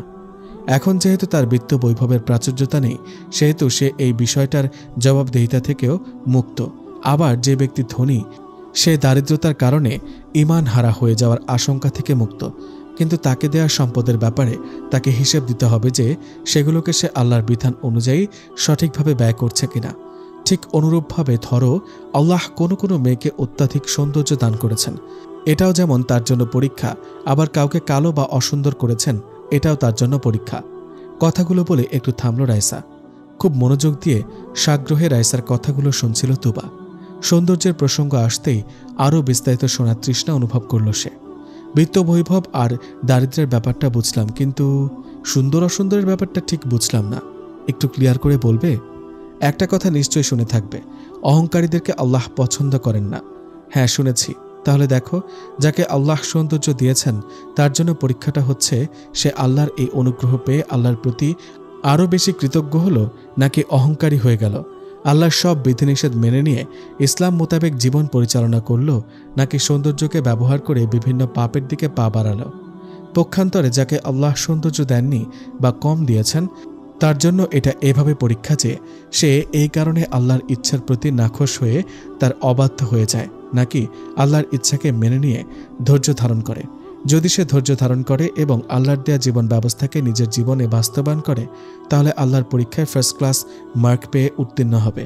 আর এটাই হচ্ছে বিশ্বাসীদের বৈশিষ্ট্য। রাসূলুল্লাহ সাল্লাল্লাহু আলাইহি ওয়াসাল্লাম বলেছেন, মুমিনদের ব্যাপারটা বড়ই চমৎকার। যখন তার সাথে ভালো কিছু ঘটে তখন সে কৃতজ্ঞতা আদায় করে আর এটা তার জন্য কল্যাণকর। আর যখন তার সাথে বাহ্যিক দৃষ্টিতে খারাপ কিছু ঘটে তখন সে ধৈর্য ধারণ করে আর এটাও তার জন্য কল্যাণকর। সহিহ মুসলিম শরীফে হাদিস নম্বর 2999। আর আল্লাহ তাআলা কোরআনে বলেছেন, যদি তোমরা আমার অনুগ্রহের কৃতজ্ঞতা আদায় করো আমি তা আরও বাড়িয়ে দেব। সূরা ইব্রাহিম আয়াত 7। আবার অন্যত্র তিনি বলেছেন, নিশ্চয়ই আল্লাহ ধৈর্যশীলদের সাথে আছেন। সূরা আল বাকারা আয়াত 153। অছেদ্য এক আবিষ্টতা নিয়ে রাইসার কথাগুলো শুনছিল তুবা। মনের মধ্য থেকে সকল হতাশা আর সংশয়ের পতঙ্গ যেন একে একে মুষড়ে পড়ছে রাইসার ছোড়া পবিত্র তীরাঘাতে। শুরু হতে লাগলো বিবেকের নব আহ্বান। এমন সুন্দর, নির্মল, ন্যায়পূর্ণ এক জীবন ব্যবস্থা থেকে, এমন ন্যায়বান প্রভুর দাসত্ব থেকে আমি এতদিন কিভাবে দূরে ছিলাম? কত সুন্দর আল্লাহর ভাবনাগুলো, যিনি আমার সমাজের মানুষগুলোর মতো একচোখা নন, যিনি সৃষ্টি জগতের কোনো কিছুর মতোই নন। সেই মহান আল্লাহর থেকে আমি মুখ ফিরিয়েছিলাম এতদিন। অপরাধ বোধে চোখ দুটো ভিজে উঠল তুবার। সাবিয়া বলল, দেখো তুবা, আজকে তোমার গায়ের রং একটু অনুজ্জ্বল বলে তোমার হয়তো খুব আফসোস হয়। তোমার হয়তো মনে হয় ফর্সা হলেই ভালো হতো, কিন্তু কে বলতে পারে আল্লাহ হয়তো এর মধ্যে তোমার জন্য কল্যাণ রেখেছেন। সেটা কিরকম? কাঁপা কাঁপা কণ্ঠে প্রশ্ন করল তুবা। পবিত্র কোরআনে সূরা বাকারাতে আল্লাহ বলেছেন, হয়তো তোমরা কোনো একটি বিষয় পছন্দ করো যা তোমাদের জন্য কল্যাণকর নয়, পক্ষান্তরে কোনো একটি বিষয় অপছন্দ করো যা তোমাদের জন্য কল্যাণকর। বস্তুত আল্লাহই সব জানেন আর তোমরা জানো না। সূরা আল বাকারা আয়াত 216। তাই আল্লাহকে ধন্যবাদ দাও যদি তিনি তোমাকে কোনো কাঙ্ক্ষিত বস্তু না দিয়ে থাকেন, তবে সেটা তিনি তোমার ভালোর জন্যই করেছেন। ধরো তুমি একজন ভালো চরিত্রের মেয়ে, কিন্তু যদি তোমার অনেক সৌন্দর্য থাকতো, হতে পারত তুমি সেই সৌন্দর্য কাজে লাগিয়ে অনেক ছেলের সাথে সম্পর্কে জড়াতে, প্রবৃত্তির তাড়নায় পাপের পথে যেতে। তাহলে আল্লাহ তোমাকে সেই সৌন্দর্য না দিয়েই তোমার মঙ্গল করেছেন। শয়তানকে ওয়াসওয়াসা দেওয়ার সুযোগ দিও না তুবা। আজ যদি তুমি অসুন্দর হওয়ার ব্যাপারে হতাশ হয়ে অভিযোগ তোলো, কেন আল্লাহ আমাকে সুন্দর বানালেন না, তাহলে তো তুমি ভুলে যাবে আল্লাহ তোমাকে এমন অনেক অনুগ্রহ দিয়েছেন যা তোমার আশেপাশের অনেককেই দেননি। আল্লাহ তোমাকে দেখার জন্য 2টা চোখ দিয়েছেন, অথচ কোটি কোটি মানুষ চোখে দেখতে পায় না। তুমি পা দিয়ে হাঁটতে পারো, অথচ কত শত মানুষ আজ পঙ্গু। কেউ হয়তো জন্মগতভাবেই এই অনুগ্রহ পায়নি, কেউ বা আবার পেয়েও হারিয়েছে কোনো দুর্ঘটনাবশত। এজন্য আল্লাহ বলেছেন, যদি তোমরা আল্লাহর নিয়ামত গণনা করো তবে তার সংখ্যা গুণে শেষ করতে পারবে না। নিশ্চয়ই মানুষ বড়ই জালিম এবং অকৃতজ্ঞ। সূরা ইব্রাহিম আয়াত 34। তাই আমরা যাতে অন্যদের সৌন্দর্য দেখে নিজেদের নিয়ে হতাশায় না ভুগি, সেজন্য আল্লাহ বলেছেন, তুমি কখনো চোখ মেলে তাকিও না ওইসবের প্রতি যা আমি তাদের বিভিন্ন দলকে পার্থিব জীবনে উপভোগের জন্য সৌন্দর্য হিসেবে দিয়েছি, যাতে আমি সে ব্যাপারে তাদেরকে পরীক্ষা করে নিতে পারি। আর তোমাকে দেয়া তোমার রবের অনুগ্রহই হলো সবচেয়ে উত্তম, সবচেয়ে বেশি স্থায়ী। সূরা তোহা আয়াত 131। সুতরাং আমরা মানুষেরা যদি অকৃতজ্ঞ না হয়ে আল্লাহর সেই অনুগ্রহগুলোর কৃতজ্ঞতা আদায় করি, আল্লাহর দিন ইসলাম অনুযায়ী নিজেদের জীবনকে সাজাই, তাহলে তিনি আমাদেরকে পরকালের জাহান্নামের ভয়াবহ কষ্ট থেকে মুক্তি দেবেন এবং চিরস্থায়ী জান্নাত দান করবেন। একটু থেমে সামনে বসে টলমল চোখে তন্ময় হয়ে কথা শুনতে থাকা তুবার কাঁধে একটা হাত রেখে সাবিহা আবার বলল, সুতরাং বোন আমার, এসব হতাশাকে ছুঁড়ে ফেলে আল্লাহ যেমন চান তেমনই তার একজন অনুগত বান্দী হয়ে যাও। তার ইচ্ছাকে হাসি মুখে মেনে নাও। আল্লাহর ইবাদতে মনোনিবেশ করো। সালাত, সিয়াম, ফরজ, পর্দাসহ তার দেয়া সব বিধিনিষেধ মেনে চলার চেষ্টা করো। তাহলেই কেবল তুমি সব সমস্যার সমাধান পাবে, মানসিক প্রশান্তি হবে, হতাশা থেকে মুক্তি পাবে, সফল আর সন্তুষ্টির জীবন পাবে। রাইসা ও সাবিহার কথাগুলো শুনে আবেগ আর অনুসূচিত চিত্তে চোখে পানি চলে এসেছিল তুবার। সবিশেষ সাবিহার এমন আবেগঘন আহ্বানে নিজেকে আর ধরে রাখতে পারল না তুবা। টপ টপ করে গাল বেয়ে পড়তে লাগলো অশ্রুরেখা। রাইসা সান্ত্বনা দিয়ে বলল, কেঁদো না তুবা, আল্লাহ বিশ্বাসীদের জন্য তার দিকে ফিরে আসার রাস্তা কখনো বন্ধ করেন না। কান্না জড়ানো কণ্ঠে তুবা বলল, আসলে আমি একটু কালো হওয়াতে বুঝতে শেখার পর থেকে অনেক হতাশায় ভুগি। সেখান থেকে আল্লাহ বা ধর্মের প্রতিও কিছুটা সংশয় জন্মায়। ইতিপূর্বে আমার এ সকল হতাশার ব্যাপারে ইসলামের এত সুন্দর অভিব্যক্তি সম্পর্কে আমি জানতাম না।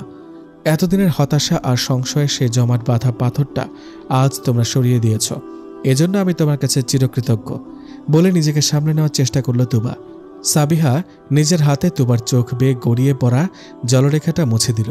হাত মোজা ভেদ করে চোখের উষ্ণ পানির স্পর্শ অনুভব করল নিজের আঙুলে।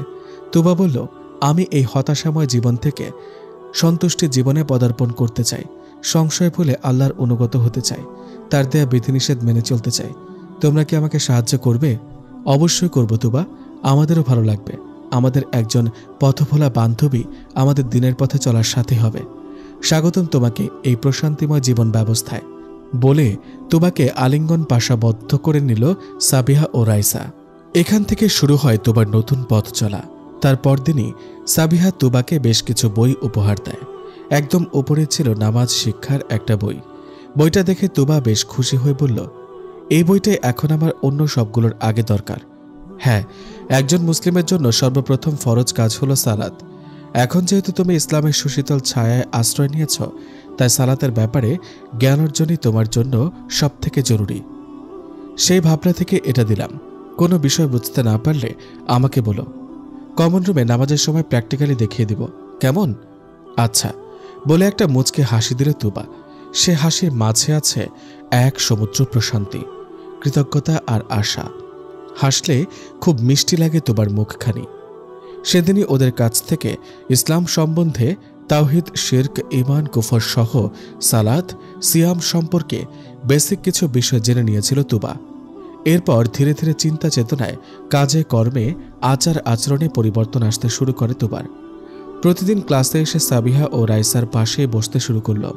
ক্লাসের ফাঁকে ফাঁকে চলতে থাকে নতুন কিছু জানা আর সেগুলো নিজের জীবনে বাস্তবায়নের প্রচেষ্টা। কিন্তু পর্দা করার ব্যাপারটা নিয়ে বেশ ঝামেলায় পড়তে হলো তুবাকে। কি করবে, কিভাবে শুরু করবে বুঝে উঠতে পারছিল না। তার উপর আবার গরমের প্রকোপ। কিছুটা হতাশ হয়ে রাইসা ও সাবিহার কাছে খুলে বলল ব্যাপারটা। আলহামদুলিল্লাহ, আমি এখন নামাজে নিয়মিত, কিন্তু রাইসা আমার তো পর্দাও করা উচিত, এটাও তো ফরজ। কিন্তু আমি কিভাবে তোমাদের মতো এমন আপাদমস্তক ঢেকে চলবো বুঝতে পারছি না। আমার গরমের সমস্যাটা একটু বেশি। এমনভাবে মাথা মুখ ঢেকে কিভাবে থাকবো ভাবলে আমার আরও বেশি গরম লাগা শুরু করে। নামাজের ওই অল্প সময়টাতে মাথায় ওড়না পেঁচিয়ে থাকি, তাতে আমার মাথায় প্রচুর অস্বস্তি লাগে, গরম লাগা শুরু করে। তোমরা দুই বোন কত সুন্দর ওড়না নিকাব পরো। সাবিহা বলল, শোনো তো বা, আমাদের এখানে অনেক গরম ঠিক আছে, কিন্তু মনে রাখতে হবে জাহান্নামের আগুনের উত্তাপ এর থেকে অনেক গুণ বেশি। আর আমরা যারা আল্লাহ এবং পরকালে বিশ্বাসী, তারা সেই জাহান্নাম থেকে বাঁচার জন্য দুনিয়ার এই কষ্টকে সামান্যই আমলে নেব। আল্লাহ সুবহানাহু ওয়া তাআলা বলেছেন, আল্লাহ কাউকে তার সাধ্যাতীত ভার চাপিয়ে দেন না। সূরা আল বাকারা আয়াত 286 এবং সূরা মুমিনুন আয়াত 62। কথাটা আসলেই সত্য। বাহ্যিকভাবে যদিও আমাদের মনে হয় এই গরম আমাদের জন্য অসহ্য, কিন্তু আমাদেরকে আল্লাহ অভিযোজন ক্ষমতা নামক একটা অনুগ্রহ দান করেছেন, যার বলে আমরা যে কোনো অবস্থার সাথে সময়ের পরিক্রমায় নিজেদেরকে মানিয়ে নিতে পারি। এজন্যই দেখবে আমাদের এখানকার তুলনায় মধ্যপ্রাচ্যের তাপমাত্রা অনেক বেশি হওয়া সত্ত্বেও এখানকার মানুষ ওখানে গিয়ে কিছুদিনের মধ্যে মানিয়ে নিতে পারছে। আবার ডিসেম্বরে 20 থেকে 25 ডিগ্রি সেলসিয়াস তাপমাত্রাতেই আমাদের এখানে অনেক শীত থাকে, অথচ ওই সময় ইউরোপ আমেরিকাতে মাইনাস তাপমাত্রা থাকে। তবুও এখানকার অনেক মানুষ ওই সময় ওইসব দেশে গিয়ে দিব্যি নিজেদেরকে মানিয়ে নেয়। সুতরাং একটু চেষ্টা করলে তুমিও মানিয়ে নিতে পারবে। এত আপসেট হবার কিছু নেই, শুধু বিশ্বাস রাখো, যেহেতু আল্লাহ তোমাকে হিদায়াতের আলো দিয়েছেন, সেহেতু এই পথের বাধাগুলোকেও তিনি সহজ করে দিবেন।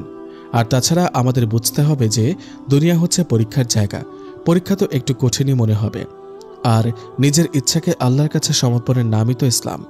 সাবিহার কথাগুলো বেশ ভালো লাগলো তুবার কাছে। রাইসা বলল, আর শোনো তুবা, শয়তানের ধোঁকায় পড়ো না। তুমি এখন দিন প্র্যাকটিস করতে শুরু করেছো তো শয়তান চাইবে তোমাকে গরমের ভয় দেখিয়ে লোকে কি বলবে এই চিন্তা সহ নানান ভাবনা চিন্তা মাথায় ঢুকিয়ে দিয়ে দিন থেকে দূরে রাখতে। এসবে পাত্তা দিও না। একসাথে পুরোপুরি পর্দা শুরু করব ভেবে বসে থাকলে মাঝখানের দিনগুলোতে শয়তানকেই সন্তুষ্ট করা হবে। তার চেয়ে বরং আস্তে আস্তে ধাপে ধাপে পুরোপুরি পর্দা করার চেষ্টা করতে থাকো, তাহলে আল্লাহর পথে চেষ্টাটা অন্তত করা হবে। কিভাবে করব একটু বুঝিয়ে বলো। প্রথমে যেটা করবে সেটা হচ্ছে ক্লাসে, বাসায়, বাইরে সব জায়গায় লম্বা এবং ঢিলেঢালা জামা পরবে, যাতে শরীরের গঠনরূপ বোঝা না যায়। আর মাথায় ওড়না রাখবে সবসময়। কষ্ট হবে, অস্বস্তি লাগবে, গরম লাগবে, মাথা ব্যথা করবে, তারপরও মাথা ঢেকে রাখবে। এগুলোই পড়বে। আর সালাতে আল্লাহর কাছে বেশি বেশি দোয়া করতে থাকবে, যাতে তিনি তোমার দিন পালনের সমস্ত বাধা বিপত্তিগুলো দূর করে দেন। এরপর আল্লাহর ইচ্ছায় কিছুদিন পরেই তুমি যখন মাথা ঢেকে রাখায় এবং এই পোশাকে অভ্যস্ত হয়ে যাবে, তখনই বোরকা ও নিকাবে আর কোনো সমস্যা হবে না ইনশাআল্লাহ। রাইসার পরামর্শ বেশ মনে ধরল তোবার। আসলেই তো আমি এতদিন সবকিছু একসাথে শুরু করব ভেবে বসেছিলাম, অথচ একটু একটু করে শুরু করলে এতদিনে অনেকটাই এগিয়ে থাকতাম। এরপর রাইসা ও সাবিহার পরামর্শ অনুযায়ী নিজেকে পূর্ণ দিনদার একজন মুসলিমা হিসেবে প্রস্তুত করতে অধ্যাবসায় চালিয়ে যেতে থাকে তুবা। রোজ সে ক্লাসে আসে ফুল স্লিভের জামা পরে, মাথায় ওড়না দিয়ে, সেভাবেই ক্লাস করে। ক্যাম্পাসের বিভিন্ন জায়গায় ঘুরে বেড়ানোর অভ্যাস আগে থাকলেও এখন আর নেই। ক্লাস, ক্যান্টিন, লাইব্রেরি, আর যেদিন দুপুর পর্যন্ত ক্লাস থাকে সেদিন রাইসা ও সাবিহার সাথে কমন রুমে গিয়ে সালাত আদায় করা পর্যন্তই তুবার ঘোরাফেরা। মারিয়াও সালাতে যায় ওদের সাথে। তুবা এখন মারিয়াকেও পূর্ণ দিন মেনে চলার পরামর্শ দেয়। রাইসা সাবিহার দেয়া বইগুলো পড়ে ইসলাম সম্বন্ধে টুকটাক জ্ঞান অর্জন করতে থাকে। এরপর কোরআন পড়াও শিখতে শুরু করে। দুনিয়ার চোখে অসুন্দরের হীনমন্যতায় হতাশায় নিমজ্জিত কালো মেয়েটা আল্লাহর দিনের সৌন্দর্যে নিজেকে রাঙিয়ে নিতে থাকে দিনকে দিন। দেখতে দেখতে আরও একটা সেমিস্টার কেটে যায়। তুবার রেজাল্টে যদিও আগের থেকে খুব বেশি উন্নতি হয়নি, কিন্তু তুবা এখন আর মানসিকভাবে হতাশায় ভোগে না আগের মতো। তাই মন দিয়ে আরেকটু বেশি পড়লেই সামনে রেজাল্ট ভালো হবে ইনশাআল্লাহ। রাইসা ও সাবিহার সাথে সম্পর্কটা আগের থেকে গাঢ় হয়েছে।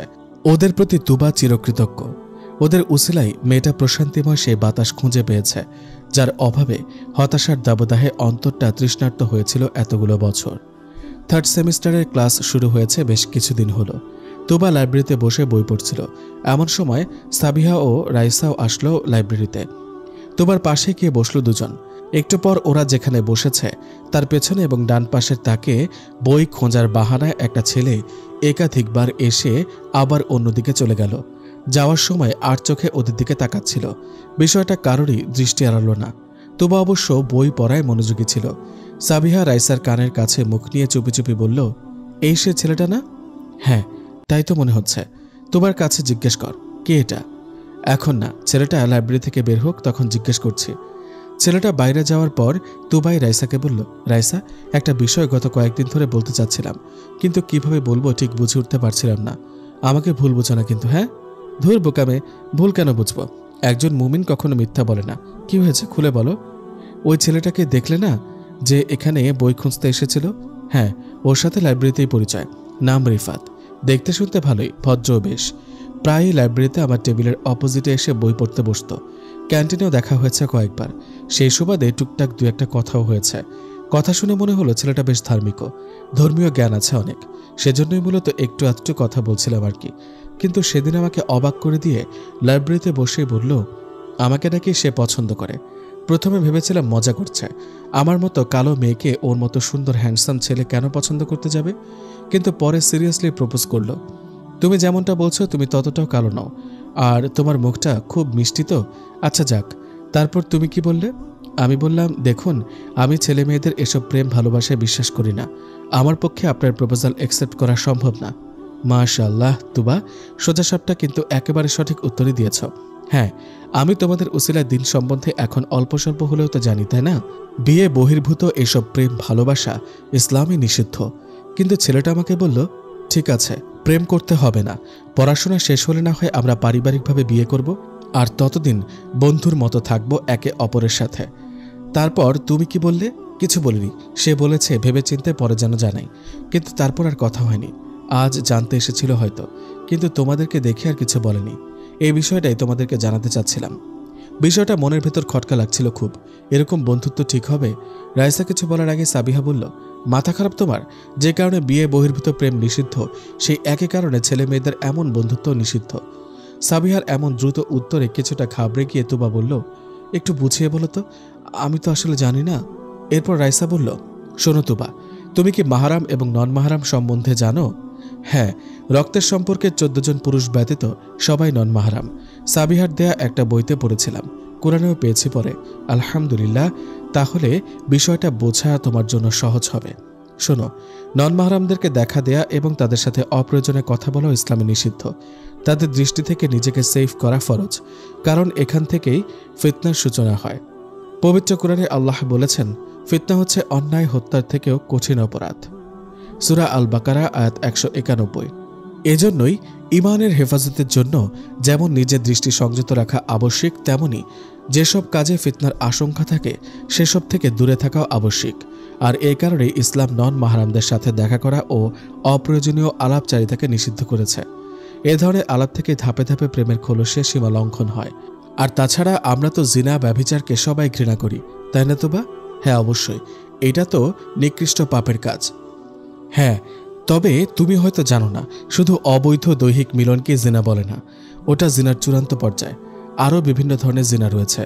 রাসূলুল্লাহ সাল্লাল্লাহু আলাইহি ওয়াসাল্লাম বলেছেন, চোখের জিনা হলো নিষিদ্ধ বস্তুর দিকে দৃষ্টিপাত করা, কানের জিনা হলো শ্রবণ করা, মুখের জিনা হলো কথোপকথন, হাতের জিনা হলো স্পর্শ করা, পায়ের জিনা হেঁটে যাওয়া, অন্তরের জিনা হলো আকাঙ্ক্ষা এবং কামনা করা। সহিহ মুসলিম শরীফে হাদিস নাম্বার 6925, সুনানে আল বাইহাকি হাদিস নাম্বার 13893। তাহলে তুমি বলো, একজন ননমাহারামের সাথে শরিয়া যেই সীমারেখা টেনে দিয়েছে তা লঙ্ঘন করে যখন অবাধ দেখা সাক্ষাৎ কথাবার্তা বলা হবে, তখন কি সেটা জিনার অন্তর্ভুক্ত হবে না? হ্যাঁ, তাই তো হবে। আল্লাহ আমাকে মাফ করুন, আমি তো বিষয়টা এভাবে ভেবে দেখিনি, আর এই হাদিসটাও জানতাম না। সাবিহা বলল, এজন্যই ইমানের দাবি হচ্ছে যেখানে জিনার আশঙ্কা আছে সেখান থেকে দূরে থাকতে হবে, কেননা আল্লাহ পবিত্র কোরআনে বলেছেন, জিনার ধারের কাছেও যেও না, নিশ্চয়ই ওটা অশ্লীলতা ও বিপদগামিতা। সূরা আল ইসরা আয়াত 32। এরপর রাইসা বলল, তাহলে প্রিয় বান্ধবী আমার, এখন কি আর বুঝিয়ে বলতে হবে কেন শুধু বিয়ে বহির্ভূত প্রেম নয়, এসব বন্ধুত্ব ইসলামে নিষিদ্ধ? মুচকে হেসে তুবা উত্তর দিল, না গো আমার রূপসী বান্ধবীদ্বয়, আমার প্রশ্নের উত্তর পেয়ে গেছি। এমন সময় মারিয়া আসলো লাইব্রেরিতে। শাহজাদিরা সবাই তাহলে এখানে বসে গল্প করা হচ্ছে, আর আমি কমন রুম, ক্যান্টিন কোথাও আপনাদেরকে খুঁজে পাচ্ছি না। মারিয়ার কথা শুনে হেসে দিল সবাই। সাবিহা জিজ্ঞেস করল, কেন, স্যার এসেছে ক্লাসে? না, আজকে আর ক্লাস হবে না, চলে গেছে সবাই। তোমরা যাবে না? ও তাই, হ্যাঁ যাবো তো। রাইসা চল তাহলে। তোবা তুমিও চলো, একা একা বসে থেকে কি করবে? হ্যাঁ চলো। বাসায় আসতে আসতে রাইসা ও সাবিহার আজকের বলা কথাগুলো স্মরণ করছিল তুবা। সত্যি ওদের উসিলায় আল্লাহ আমাকে আবারও সঠিক পথ দেখালেন। আল্লাহ ওদের ভালো করুন। কত সুন্দরভাবে ওরা আমাকে ইসলামের বিষয়গুলো বুঝিয়ে বলে। আল্লাহ ওদের জ্ঞানকে আরও বৃদ্ধি করে দিন। বাসায় এসে ফ্রেশ হয়ে ড্রেসিং টেবিলের সামনে দাঁড়ালো তুবা। লাইব্রেরি থেকে বেরোনোর সময় কানে কানে বলা সাবিহার কথাটা মনে পড়ল তুবার। তুবা, সৌন্দর্য নামক অনুগ্রহটা কেবল গায়ের রঙেই নয়, গড়নেও থাকে। আল্লাহ তোমাকে সেই অনুগ্রহটা দিয়েছেন, আর উভয় সৌন্দর্য হেফাজতে রাখার জন্যই আল্লাহ পর্দার বিধান দিয়েছেন। তাই নিকাব আর বোরকা পরা শুরু করে দাও আল্লাহর নাম নিয়ে। আল্লাহর বিধান মেনে তার দেওয়া অনুগ্রহগুলো হেফাজত করলে এই বন্ধুত্ব বা প্রেম নামক খুতওয়াতুশ শাইতান, খুতওয়াতুশ শাইতান হচ্ছে শয়তানের দেখানো পথ বা এমন কাজ যা বাহ্যিক দৃষ্টিতে খারাপ নয়, কিন্তু বাস্তবে তা শয়তানের পাতানো ফাঁদ। এটা থেকে আল্লাহ তোমাকে হেফাজত করবেন ইনশাআল্লাহ। আয়নার নিজের প্রতিবিম্বের মুখে আনমনে এক চিলতে লজ্জামাখা হাসির রেখা দেখতে পায় তুবা। সত্যিই বলেছে সাবিহা, আমার বোরকা নিকাব পরেই চলা উচিত। তাছাড়া ওড়না আর ফুল স্লিভের জামায় তো এখন আমি অভ্যস্ত হয়ে গেছি, এখন আর কিসের অজুহাত। যেই ভাবনা সেই কাজ।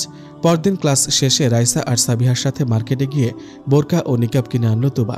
এরপর থেকে প্রতিদিন এই ড্রেসে ভার্সিটিতে যায় সে। বাসার সবাই তুবার এই পরিবর্তনে বেশ খুশি হলো। তুবার মা খুশি হলো বেশি, হবেই বা না কেন? আগে তো মেয়েকে শত বলে কয়েও নামাজ পড়াতে পারত না, আর এখন মেয়ে নিজে থেকে নামাজ পড়ে, বোরকা পরে, তাও নিকাব সহ। তুবার দেখা দেখি ওর মাও বাইরে যেতে হলে বোরকা নিকাব পরে বাইরে যায় এখন। অবশ্য এর পেছনে তুবার ভূমিকা আছে। মাকে বুঝিয়েছে সে, পর্দা করা কতটা জরুরি। তুবার বাবাও ওর পরিবর্তনে বেশ খুশি। এভাবেই দিন কাটতে থাকে তুবার।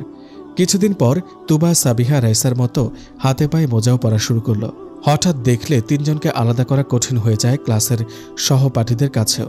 এরকম কালো বোরকা, কালো রঙের বড় আরাবিয়ান নিকাব, হাতে কালো মোজা, পায়ে কালো কেটস, চোখের দিকে না তাকালে কারো বোঝার সাধ্য নেই কোনটা সাবিহা বা রাইসা আর কোনটা তুবা।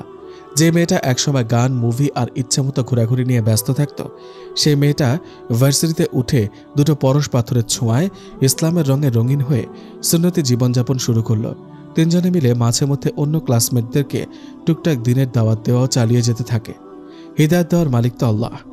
আমরা মানুষেরা আমাদের অবস্থান থেকে অন্তত সাধ্যানুযায়ী চেষ্টাটুকু তো করতে পারি। ওরাও সেটাই চালিয়ে যেতে লাগলো। দিনে দিনে আল্লাহর ইবাদতে আরও নিবেদিতা হতে থাকে তুবা। ফরজ সালাতের পাশাপাশি তাহাজ্জুদ গুজারও হয়ে ওঠে মেয়েটা।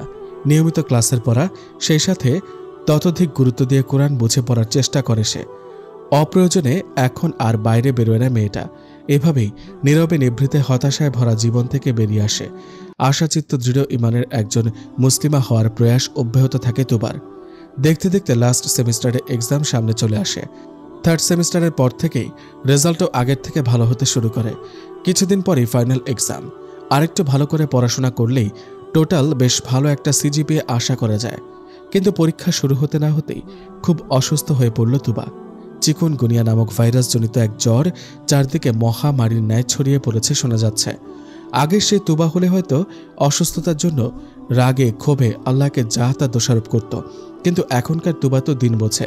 সে জানে সুস্থতার মতো অসুস্থতাও আল্লাহ তাআলার একটি নিয়ামত। অসুস্থতার মাধ্যমে আল্লাহ কিছু গুনাহ মাফ করে দেবেন ইনশাআল্লাহ। এটাও আল্লাহর পক্ষ থেকে একটা পরীক্ষা, ধৈর্যের পরীক্ষা। তাই অধৈর্য হওয়া যাবে না। আল্লাহর ওপর ভরসা করে ধৈর্য ধারণ করতে হবে। কেননা কুরআনে বলেছে যে আল্লাহর উপর ভরসা করে তার জন্য আল্লাহ যথেষ্ট। সূরা তালাক আয়াত ৩। তাই আল্লাহর ওপর ভরসা করে অসুস্থতা নিয়েই পরীক্ষায় বসল তুবা। পরীক্ষা শেষ হওয়ার আগেই আল্লাহ রহমতে সুস্থ হয়ে গেল। ২-৩টা পরীক্ষা অবশ্য একটু খারাপ হয়েছে, তবুও সে একদমই অসন্তুষ্ট নয়। কারণ এটাই হয়তো আল্লাহর ইচ্ছা ছিল। আর মুমিনদের বৈশিষ্ট্যই হচ্ছে সর্বদা আল্লাহর ইচ্ছায় সন্তুষ্ট থাকা। কিছুদিন পর রেজাল্ট আসলো। রেজাল্ট পেয়ে আল্লাহর শুকরিয়া আদায় করল তুবা। সিজিপিএ খুব বেশি ভালো না হলেও ফার্স্ট ক্লাস পয়েন্ট এসেছে, আলহামদুলিল্লাহ। সময় মতো মাস্টার্সে ভর্তি হয়ে গেল তুবা। আগের বান্ধবীরা এক একজন এক এক দিকে চলে গেছে। অনেকেরই বিয়ে হয়ে গেছে, কেউ বা জব করছে। কারোর সাথে তেমন একটা যোগাযোগ নেই তুবার। তবে মারিয়া আর সাবিহা রাইসার সাথে যোগাযোগ আছে। সাবিহা আর রাইসাকে কি ভোলা যায়? ওদের উসিলাই তো হতাশার অতলে হারিয়ে যেতে থাকা মেয়েটা আশার আলো খুঁজে পেয়েছে। ব্যাকুল হৃদয়ে খুঁজে ফেরা প্রশান্তিময় জীবন পেয়েছে। সকল হতাশা আর হীনমন্যতা ভুলে আন্তরিক প্রশান্তি খুঁজে পেয়েছে। ওদের দুজনেরও বিয়ে হয়ে গেছে। আল্লাহর দয়ায় ওরা ওদের মতোই দিনদার জীবনসঙ্গী পেয়েছে। তুবার পরিবার থেকে বিয়ের জন্য চেষ্টা করছে সেই ফাইনাল পরীক্ষার পর থেকেই, কিন্তু এখনও তেমন আশানুরূপ কিছু হয়নি। গত কয়েক মাসে প্রায় ৮ থেকে ৯টা সম্বন্ধ এসেছে, কিন্তু একটাও বেশি দূর এগোয়নি। এর মধ্যে বেশ কয়েকটা পরিবার সিভি দেখে কথা এগিয়েছিল, কিন্তু মেয়ে দেখতে এসে তারা তুবাকে পছন্দ করেনি। একেবারে ফর্সা না হলেও তাদের চাহিদা আরেকটু উজ্জ্বল গায়ের রং। কিন্তু তুবার তো তা নয়। তুবার বাবা মাও বেশ হতাশ হয়ে পড়েছেন তুবাকে নিয়ে। তুবা যদিও প্রথম থেকে মানসিকভাবে বেশ শক্ত ছিল, কিন্তু এতগুলো প্রস্তাব এসে কয়েকটা ওকে দেখতে এসে ডিনাই করে দেওয়ায় তুবাও কিছুটা দুর্বল হয়ে পড়ে। বাবাকে দুশ্চিন্তাগ্রস্ত দেখে বলল, বাবা, তোমরা এত টেনশন কেন নিচ্ছ বলো তো? টেনশন নেব না? বাবা হলে বুঝতে রে মা, এতগুলো সম্বন্ধ আসলো কিন্তু একটাতেও কিছু করতে পারলাম না। আর তোর নিজেরও তো কোনো পছন্দ নেই যে নিশ্চিন্তে সেখানে সম্বন্ধ পাকা করব। এটা তো সম্ভব না বাবা। কলেজ লাইফে হয়তো সুযোগ ছিল, কিন্তু ভার্সিটিতে উঠে তো আল্লাহ দিনের বুঝ দিলেন। এসব হারাম সম্পর্কে তো কোনো মতে জড়ানো সম্ভব না। হ্যাঁ, তা তো ঠিকই। আল্লাহ তোকে আজীবন এমনভাবে দিন মেনে চলার তৌফিক দিক মা, বলে মেয়ের মাথায় হাত বুলিয়ে দিলেন রুবায়েত সাহেব। আমিন। তোমরা এত হতাশ হও না বাবা। আল্লাহ যা তকদিরে রেখেছেন তাই হবে। আল্লাহ যদি কারোর জন্য আমাকে নির্ধারণ করে থাকেন, তবে আজ হোক আর কাল হোক তার সাথে বিয়ে হবে বাবা। খামোখা দুশ্চিন্তা করে তোমরা অসুস্থ হয়ে পড়ো না। আল্লাহর উপর মেয়ের তাওয়াক্কুল দেখে খানিকটা আশ্বস্ত হলেন তুবার বাবা। তারপরেও চেষ্টা চালিয়ে যেতে থাকলেন। আরও কয়েকটা প্রস্তাব আসলো, কিন্তু কালো বলে অনেক দিনদার ছেলেরাও বিয়েতে রাজি হয় না। সবাই চায় দিনদারের পাশাপাশি একটু সুন্দরী মেয়ে, খুব বেশি ফর্সা না হোক, অন্তত একটু উজ্জ্বল শ্যামলা। তুবা বুঝে উঠতে পারে না এরা দিনদার হওয়া সত্ত্বেও কেন দিনদারির থেকে বাহ্যিক সৌন্দর্যের এত গুরুত্ব দেয়। যখন দিনের বুঝ ছিল না তখন বাহ্যিক সৌন্দর্যের প্রতি প্রচণ্ড দুর্বলতা ছিল তুবার। স্বপ্ন দেখত ফর্সা সুন্দর হ্যান্ডসাম একজন জীবনসঙ্গীর। এখনও যে মন চায় না তা না, তবে আগের মতো সেই অন্ধ আকর্ষণটা এখন আর নেই। তাছাড়া ভারসাম্য না থাকলে দুজনের দাম্পত্য জীবনে সমস্যা হতে পারে। সব মিলিয়ে বাহ্যিক সৌন্দর্যের চেয়ে দিনদারির মর্যাদা এখন তুবার কাছে অনেক বেশি। এখন তার কাছে একজন দিনদার স্বামীর জীবনসঙ্গী হয়ে তার হাতে হাত রেখে জান্নাতের দিকে ছুটে চলাটাই একমাত্র স্বপ্ন। এটাই এখন তুবার দৃষ্টিতে সফল জীবন। সে হোক কালো বা ফর্সা, তাতে কি আসে যায়। কিন্তু পড়াশোনা প্রায় শেষ, চাকরি বাকরি করার ইচ্ছা নেই তুবার। বাবা মা চেষ্টা করেও বিয়ের কোনো ব্যবস্থা করতে পারছেন না। একটু একটু দুশ্চিন্তা হতে থাকে তুবার। দিনকে দিন দুশ্চিন্তায় প্রায় অসুস্থ হয়ে পড়ে মেয়েটা। তবে আশাহত হয় না, আল্লাহ তো আছেন, তার হাতেই তো ভাগ্যের চাবিকাঠি। তার কাছেই মনের সব অব্যক্ত দুশ্চিন্তা আর আকুতিগুলো ব্যক্ত করে তুবা। আরও বেশি তাহাজ্জুদ, কুরআন পাঠ, দিনের নফল সালাতে নিজেকে ব্যস্ত রাখতে শুরু করে তুবা। আবেগময় প্রার্থনা চলতেই থাকে। নিজের অসহায়ত্বকে নিবেদিত মনে সর্বাশয় তুলে ধরে মহান রবের দরবারে। ইয়া আল্লাহ, তুমিই তো সেই মহান সত্তা যে তার এই অসহায় দাসীর একমাত্র সহায়। তুমি তো সেই অন্তর্যামী প্রভু যে তার এই অনুগতার হৃদয়ের আকুতি চোখের জলের মাঝেই পড়ে নিতে পারে। একটা সময় দিন বুঝতাম না, তুমি হিদায়াত দিয়েছ। তোমার সাহায্য না থাকলে আজ ইসলাম মেনে চলাও হতো না আমার। সময়ের প্রয়োজনে আমার বাবা মা চাচ্ছেন তাদের মেয়েকে উত্তম পাত্রস্থ করতে।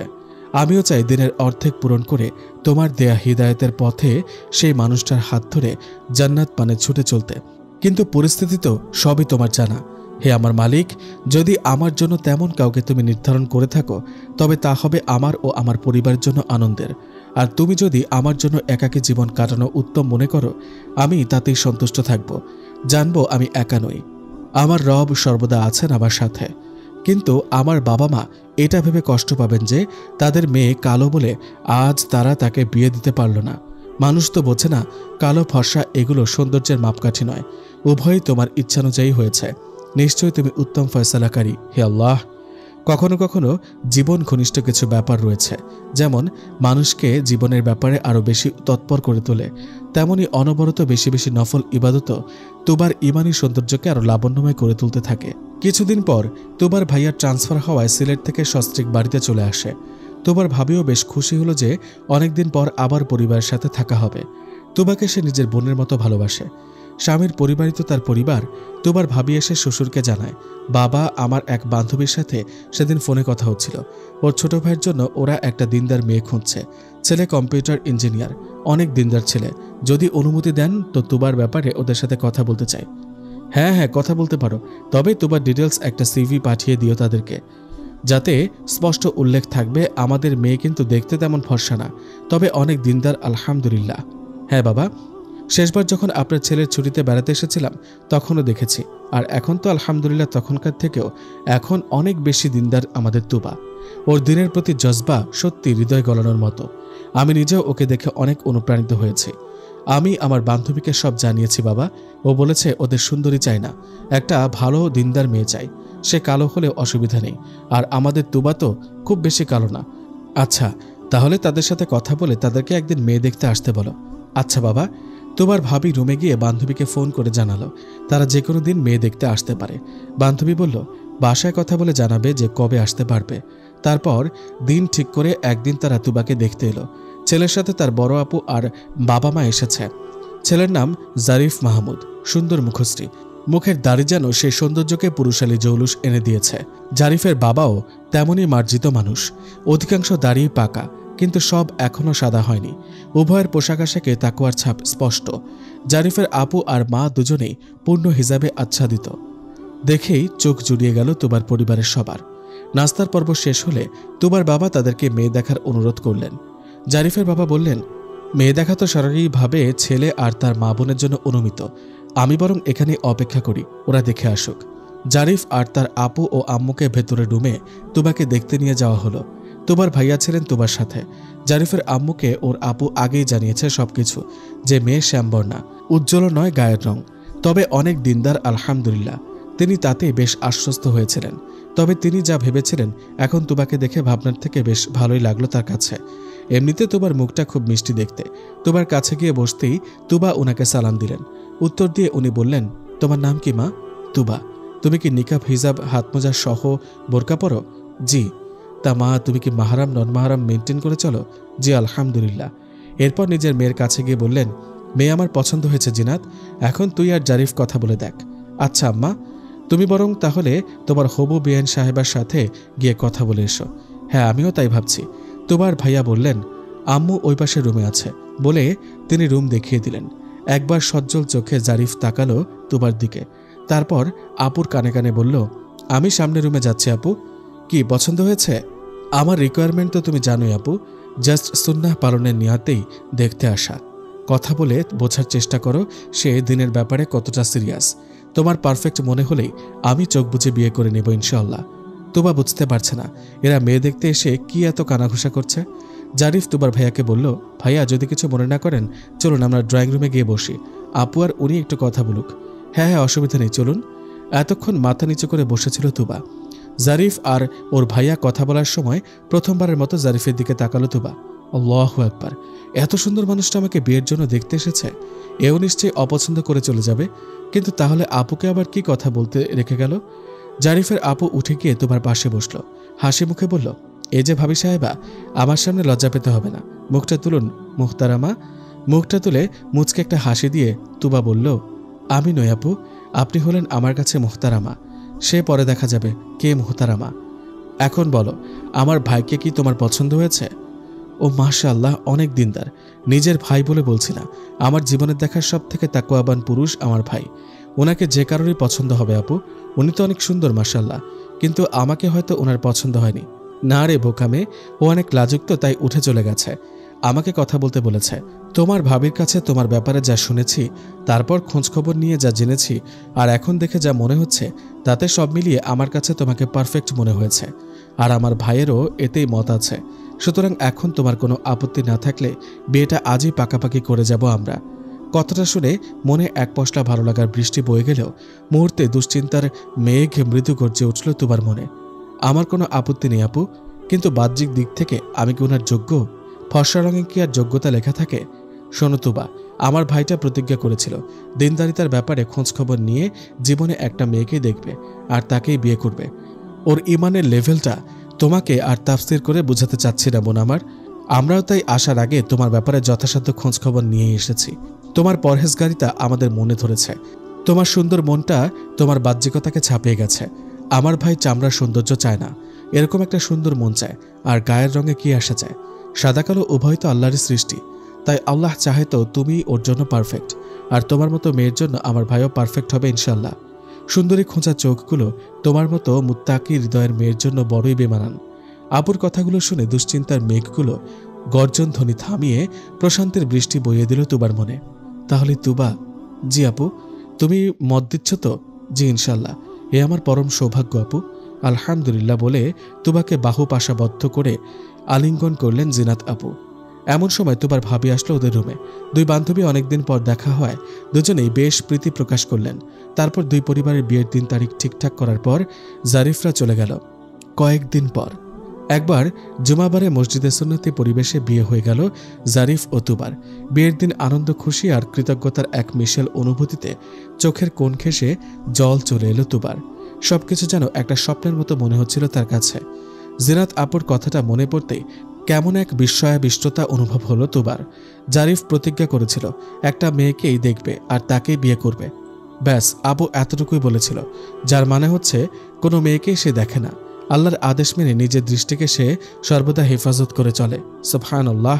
তুবা তো আল্লাহর কাছে শুধু একজন দিনদার জীবনসঙ্গী চেয়েছিল, আর আল্লাহ তাকে দিনদারিতার পাশাপাশি এত সুন্দর একজন জীবনসঙ্গী দিলেন যার তাকওয়া আর ঈমান তার সৌন্দর্যের থেকেও বেশি। সুবহানাল্লাহ। নিশ্চয় আল্লাহ উত্তম ফয়সালাকারী। এ জীবনে এমন একজন দিনদার জীবনসঙ্গী পেলে একটা মেয়ের আর কি বা চাই? তাওবা করে আল্লাহর পথে ফিরে আসা এবং নিবেদিত মনে আল্লাহর ইবাদতে নিজেকে অভ্যস্ত করায় তুবার কালো হওয়া কিংবা অতীতের অজ্ঞতাপূর্ণ জীবন এমন সুন্দর আকাঙ্ক্ষিত পবিত্র জীবনের পথে বাধা হতে পারেনি। এমন স্বপ্নপুরুষ, এমন ইমানদার একজন জীবনসঙ্গী কটা সুন্দরী মেয়ের ভাগ্যে জোটে। কালো মেয়েকে তো অনেক ছেলে বিয়ে করে, তবে হয় সেটা মেয়ের বাবার সম্পত্তি দেখে, নয়তো মেয়ের ভালো চাকরি দেখে। কজন আছে যারা শুধু মেয়ের চিত্ত লাবণ্যময়তা দেখে বিয়ে করে?